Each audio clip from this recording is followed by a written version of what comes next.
본문 말씀을 중심으로 해서 내 인생 최고의 동반자라는 제목으로 말씀을 나누겠습니다. 오늘 제목이 내 인생 최고의 동반자입니다. 제가 말씀을 준비하고 이렇게 한참을 이제 제목을 뭘로 정할까 이렇게 고민하다가 내 인생 최고의 동반자라고 제목을 정했습니다. 제목을 정하고 나니 갑자기 불현듯 태진아 집사님이시죠. 태진아 집사님의 그 동반자 있잖아요. 동반자. 그 동반자가 계속 생각이 떠올라요. 그래서 제가 한번 찾아봤습니다. 가사 잠깐만 한번 올려주시겠습니까? 보시면 가사가 이렇게 시작됩니다. 당신은 나의 동반자, 영원한 나의 동반자, 내 생애 최고의 선물, 당신과 만남이었어. 이 뒷부분, 잘 살고 못 사는 건 타고난 팔자지만 이건 기독교 신앙이 아닙니다. 잘 살고 못 사는 건 타고난 팔자지만 당신만을 사랑해요, 영원한 동반자요. 이 가사에서 당신은에 그냥 주님을 바꿔서 부르니까 이게 은혜가 돼요. 한번 주님을 바꾼 그 PPT 다음으로 넘겨주십시오. 자, 요거는 제가 한번 불러드려보겠습니다. 요거 제가 부를까 말까 한 15번을 고민했는 것 같아요. 그냥 간단하게 한번 주님은 나의 동반자, 영원한 나의 동반자, 내 생애 최고의 선물, 주님과 만남이어서 잘 살고 못 사는 건 주님의 섭리지만 주님만을 땅땅땅 사랑해요, 영원한 동반자요. 내 생애 최고의 선물, 우리 주님과 만남이었음을 고백합니다. 오늘 이 시간 우리 성령님의 이 어노인팅, 기름 부으심이 가득한 시간이 될 줄 믿습니다. 온누리 교회 이재훈 목사님께서 설교 가운데에 이런 말씀을 하셨습니다. 하나님과 함께 여행을 한다면 불편할까 행복할까? 불편할까 다연 기쁠까? 우리 성도님들은 만약 하나님과 함께 여행을 할 수 있는 기회가 있으시다면 함께 여행을 하시겠습니까? 그러면 하지 않으시겠습니까? 하실 분도 계시고 안 하실 분도 계실 것 같아요. 그런데 중요한 건 우리의 이 마음 내재 속에 불편한 생각 들죠? 조금 불편합니다. 만일 하나님과 함께 여행하는 것이 우리가 불편한 여행으로 느껴진다면 그 이유는 두 가지 중에 하나일 거예요. 그 첫 번째는 하나님에 대한 오해 때문이죠.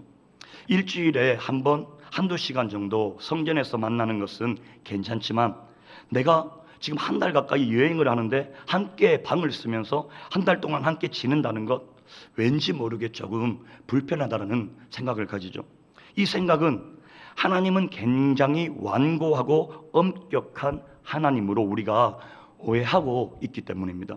이런 이유가 아니라면 두 번째 이유는 사랑이 너무 많고 너무나 좋으신 그 하나님께서도 용납하기 어려운 이런 부끄러운 죄가 있기 때문에 하나님을 나의 여행에 모실 수가 없는 거죠. 하나님과 함께하는 이 여행이 얼마나 좋은 것임을 우리는 너무나도 잘 알고 있습니다. 잘 알고 있으면서도 여전히 그 하나님과 이 동행함, 함께 여행함이 불편하게 여겨지는 것은 우리 안에 죄가 있기 때문이죠. 어찌 보면 우리 인생은 하나님과 함께하는 긴 여행과도 같습니다. 우리 믿음의 삶은 하나님과 함께 여행하는 삶이 되는 거죠. 그 하나님과 함께 여행하는 것이 고통이 아니라, 불편한 것이 아니라 즐거움과 기쁨의 여정이 될 수 있기를 축복합니다. 창세기 15장에 보면 아브라함이 나오죠. 아브라함이 하나님이 나타나신 곳에 제단을 쌓는 모습을 볼 수가 있습니다. 나타나신 곳에 제단을 쌓고 거기서 하나님을 만나는 거죠. 그런데 이 만남에는 문제가 있습니다. 임시적이고 일시적인 만남이라는 거죠. 그에 반해 이제 출애굽한 이스라엘 이 백성들에게 하나님께서 거하실 성막을 만들어라고 명령하신 것은 어떤 의미를 가질까요? 이제는 지속적으로 내가 너희와 함께 하며 그리고 너희와 함께 동행하기를 원하신다라는 하나님의 메시지가 담겨져 있는 거예요. 하나님의 의지가 있는 겁니다. 더 지속적으로 우리 가운데 임재하시기 위해 찾아가신 하나님이시죠. 그런데 그 하나님의 동행하심이 깨질 뻔한 사건이 나오죠. 이스라엘 백성들이 모세가 하나님의 율법을 받을 때에 기다리지 못하고 무엇을 만들죠? 금 송아지를 만들고 그걸 신이라고 그렇게 숭배를 합니다. 그때 하나님과 이 이스라엘 백성들과의 이 관계가 끊어지고 오히려 그들을 진멸하기를 원하시는 하나님을 우리는 볼 수가 있죠. 이때 모세의 중보기도가 나오죠. 그 하나님과 백성들과의 관계를 회복시키는 중요한 역할을 감당하는 모세의 중보기도가 나옵니다. 우리 출애굽기 32장부터 33장에 이르기까지 모세는 세 번에 걸쳐서 하나님께 중보기도를 합니다.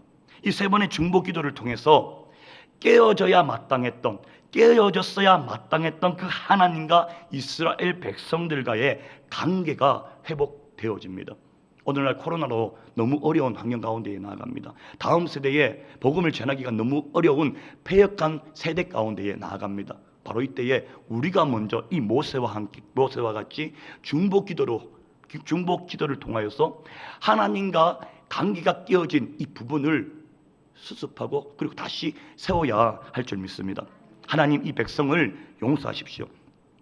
만약 이 백성을 용서하지 않으시려거든 하나님께서 기록하신 그 생명책에서 제 이름을 빼주십시오. 모세 자신이 지금 하나님의 영원한 생명의 그 은혜 가운데 끊길지라도 어떻게 합니까? 하나님 이 백성을 용서해 주십시오. 자, 여러분, 이건 십자가에서 죽으신 예수 그리스도의 마음과 동일한 마음입니다. 자기 자신을 희생함으로써 그 백성을 구원하는 그런 예수 그리스도의 마음인 거죠. 오늘 본문 33장 1절에서 3절 내용을 보면은 약속의 땅으로 가라. 그리하면 그곳에 거주하는 민족들을 내가 쫓아내 주겠다. 그리고 천사를 너희 앞에 보내주겠다. 그런데 문제가 있죠. 그러나 나는 너희와 함께 동행하지 않겠다. 자, 무슨 말입니까? 하나님의 진노로부터 지금 용서인 듯 용서 아닌 용서 같은 이 애매모호한 상황을 만나는 거예요. 진노로부터 건진받고 또 용서하심으로 그 여행을 허락하시고 천사까지도 보내셔서 이 이스라엘 백성들을 인도하시겠지만 그러나 정작 나는 너희와 함께 동행하지 않겠다라는 거죠. 여기까지 봤을 때는 어쩌면 하나님 참 속 좁은 사람처럼 보일 수가 있어요. 이 속이 좁아서 마음이 다 풀리지 않아서 나 너희랑 같이 안 갈래? 이렇게 옹졸한 하나님으로 이해할 수도 있어요. 그러나 절대 그렇지가 않죠. 하나님께서 지금 이스라엘 백성들과 함께 동행하지 않는 그 이유는 이스라엘 백성들을 위함입니다. 내가 이 하나님께서 이스라엘 백성들과 함께 동행한다면 지금 이스라엘 백성의 이 영적 상태를 이 모습으로는 가는 도중에 모두 다 멸망당할지도 모르기 때문에 하나님의 진노를 피할 수 없기 때문에 그 백성들을 위해서 동행하지 않으시는 거죠. 자, 여러분, 하나님의 진노로 금짐을 받고 용서받는다고 해서 꼭 예전의 그 친밀한 관계가 다 회복되는 건 아니에요. 우리 인간관계도 마찬가지지 않습니까? 누가 누군가에게 잘못한 것을 용서해 줬다고 해서 곧 친밀한 관계가 회복되는 것은 아닙니다. 친밀한 관계의 이 회복은 또 다른 문제예요. 그래서 그것이 곧 친밀한 관계가 회복되는 것은 아니고 내가 누군가를 용서한다라고 해도 그 사람과 동행하는 함께하는 그런 삶은 안 할 수도 있다라는 거죠. 그렇지만 용서는 또 가능한 게요. 지금 이스라엘 백성들의 상황이 꼭 이러합니다. 하나님의 임재, 이 동행하심, 함께하심을 잃어버린 상황인 거죠. 이 금송아지 사건이 완전히 회복되지 않은 상태입니다. 자, 그래서 이 하나님의 이 말씀을 듣고 백성들은 통곡하고 회개를 하죠. 그 회개의 증거로 자신들이 치장하고 있는 그 모든 장신구들을 다 벗어 던져버립니다. 그게 출애굽기 33장 4절 말씀이잖아요.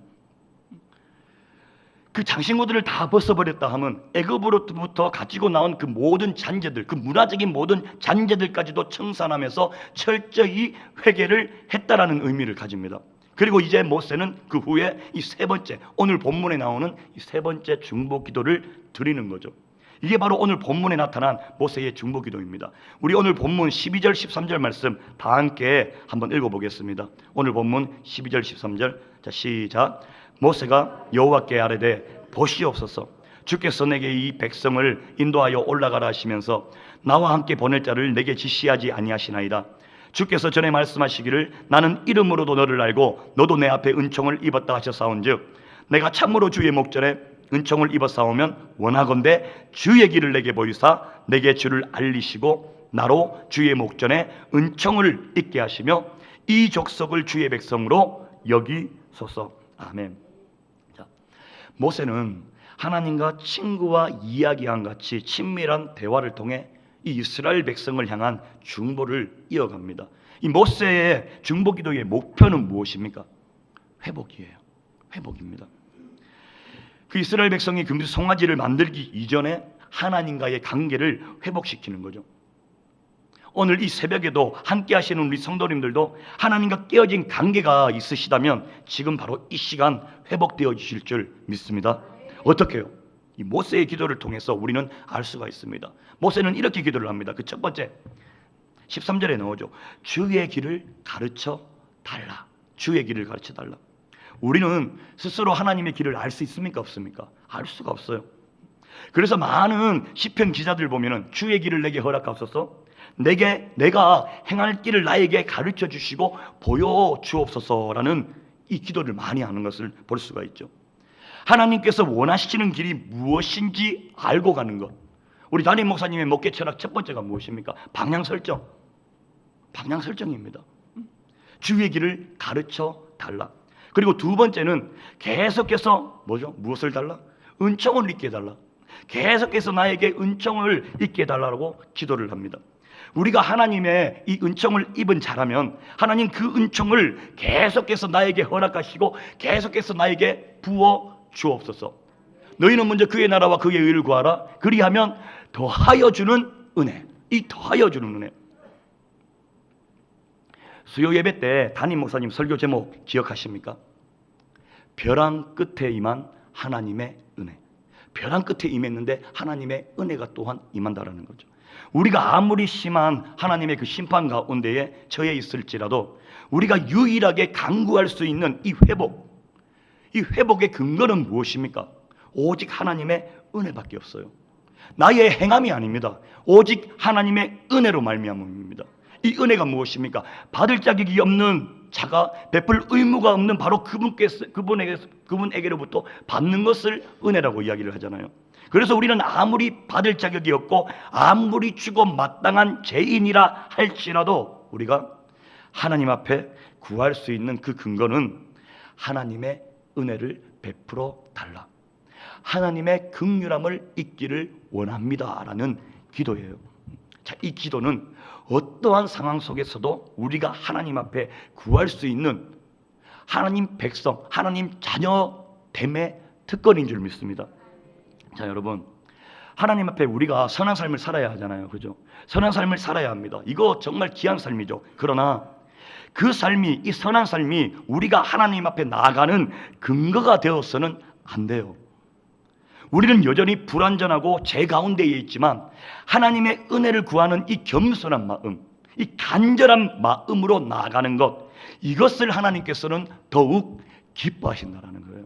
할렐루야. 우리가 겸손한 마음으로 하나님의 이 은혜, 하나님의 은총을 잊게 해달라고 오늘 이 새벽에 기도하시기를 축복합니다. 그리고 마지막 세 번째로 이 민족이 나의 백성이 아니라 주님의 백성임을 생각해 주십시오라는 거죠. 내 백성이 아니에요. 모세의 백성이 아닙니다. 우리 성도님들의 자녀, 성도님들의 자녀입니까? 아니에요. 하나님의 자녀입니다. 그런데 자꾸 내 자녀인 것처럼 자꾸 기르려고 그러시잖아요. 우리 하나님에게 모든 것을 맡기시기를 축복합니다. 바로 그때에 우리가 하나님께 모든 것을 맡겨드리고 하나님, 이 백성이 하나님의 백성입니다. 이 자녀가 하나님의 자녀입니다라고 고백할 때 모세의 기도에 응답하신 것 14절 말씀이에요. 14절 말씀. 우리 14절 말씀 다 함께 한번 큰 목소리로 봉독하겠습니다. 자, 시작. 여호와께서 이르시되 내가 친히 가리라. 내가 너를 쉬게 하리라. 아멘. 내가 친히 너와 가겠다. 내가 너를 쉬게 하겠다. 하나님께서는 모세의 기도에 귀를 기울이시고 천사만 보내는 것이 아니라 몸소 친히 내가 너와 함께 가겠다. 자, 여러분, 대통령이 대변인만 보내는 거와 대통령 친히 오시는 거와 같습니까? 다를 수밖에 없죠. 지금 상황이 그래요. 천사만 보내는 것이 아니라 여호와 하나님이 친히 내가 너희와 함께 가겠다라는 거예요. 하나님께서 병덕이 심하신 게 아니라 하나님은 은혜를 강구하는 자에게는 그 뜻을 언제나 돌이키셔서 회복시켜 주시고 만나 주시는 하나님인 줄 믿습니다. 잠언 8장 11절에 뭐라고 이야기합니까? 나를 사랑하는 자들이 나의 사랑을 덧입고 나를 간절히 찾는 자가 나를 만나느니라. 아멘. 우리가 하나님의 은혜를 구하는 이 겸손으로 하나님의 은총을 바라는 간절한 마음으로 성령님이 나와 함께하고 동행하시기를 원하는 그러한 마음으로 지금 이 시간 성령님 인정합니다. 두 손 들어 환영합니다. 모셔드립니다. 의지합니다. 바람같이 불꽃같이 생수같이 이곳에 나의 삶에 역사하여 주옵소서. 할렐루야. 말씀 정리하도록 하겠습니다. 자, 우리 성도님들, 하나님께서 우리 인생의 동행자로 임재하시기를 간절히 원하십니까? 아니면 천사만 보내서 인도해 주시기를 원하십니까? 어떠한 삶을 원하십니까? 하나님의 진노로부터 건진받고 그냥 용서받는 것으로 만족하십니까? 아니면 내 인생의 이 모든 여정 가운데에 하나님께서 함께 임재하시고 동행하시는 삶을 원하십니까? 오늘 본문 14절 말씀 다시 한번 읽겠습니다. 14절 말씀, 자, 다 함께 시작.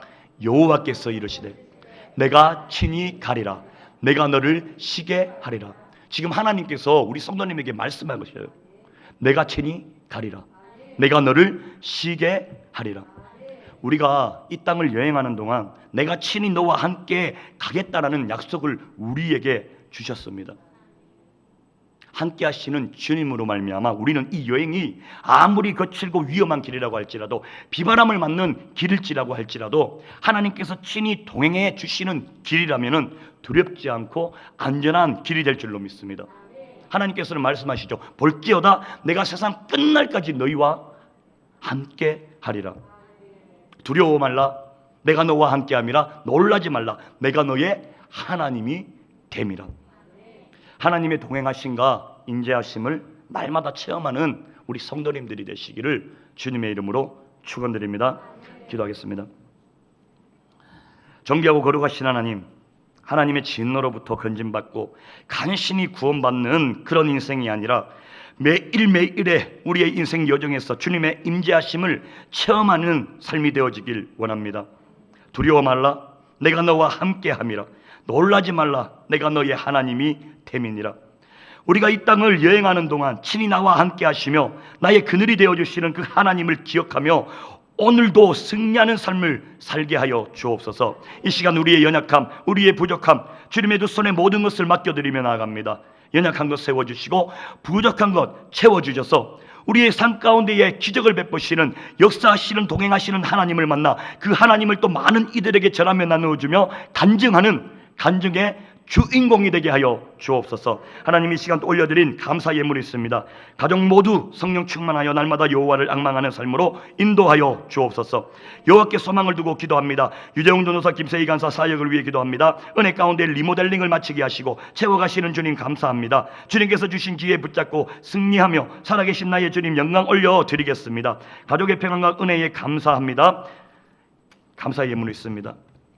하나님, 먼저 올려드린 이 예물이 쓰이는 곳 예수 그리스도의 향기가 넘쳐나는 곳 되게 하여 주시옵시고 올려드린 예물 위에 30배 60배 100배로 복 내리시고 영혼이 잘된 같이 범사가 잘되고 강건케 하여 주옵소서. 감사드리며 예수님의 이름으로 축복하며 기도드립니다. 아멘. 할렐루야.